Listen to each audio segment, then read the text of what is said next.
社团医疗体系结合医疗、长照、居家照护甲日照中心等整合性的长照服务，满足个案多元的照顾需求。伫去年6月，伫南区的健康路设立火小综合长照机构。20号上午，趁着岁末冬节时节，举办小小的成果发表甲感恩活动。由台南市立病院的院长蔡良明邀请社会局的官员、甲地方的民意代表、里长共同参与，甲长辈来同乐。我定咧讲啦，我出来拢定咧讲，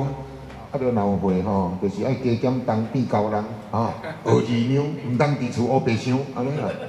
哦，啊，所以就是讲，阮咧办这个长照活动，包括这日照。我拢是希望讲老人，咱的有会来遮有笑容啦，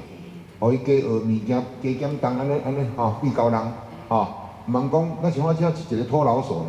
不是这样，啊，这样就无意思啊，吼，啊，医疗阮来介入，吼，介入互大家看咱维持健康，吼，会当莫破病，莫天讨，安尼就对啊。区吼，每一区拢有咱即个日照的即个机构。吼，咱为着要配合中央的政策吼，咱嘛已经伫今年度、后半年度已经达成着咱即个所谓的一国中学区一日照。吼，咱伫即个后半年度的部分吼，咱嘛已经伫感谢咱足侪即个单位吼来配合着咱社会局的即个政策、中央的政策，咱嘛已经来达成着即个目标啦吼。所以伫即边遮吼，更难要再一次吼代表咱南市长吼，甲咱社会局，特别是咱社会局吼来感谢着由咱。蔡医长吼所带领，咱即个台南市市立病院吼，以及咱即个会小吼，咱即个长照机构吼，伫咱即个社会局的不管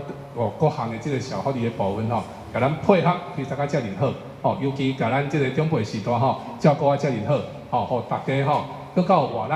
看到即群长辈虽然有一寡坐轮椅，毋过每一位拢真有精神，对着老师的带动唱手舞足蹈。其中一名87岁龚先生。虽然来日照中心才2个月，对着东坡做伙来运动休闲，日子嘛过了真满足，而且逐工还阁维持退休前的清采，穿着西装甲领带，精神十足。我来这差不多2个月，这人介绍的，我对这有信心，来甲这个行一个，结果真有感想，真好，袂歹，每日拢有。动作拢过一真好的动作，会当咱养成咱的这个智慧啦，其他秩序方面啦，拢袂歹。所以我总而言之来讲，我真欢喜，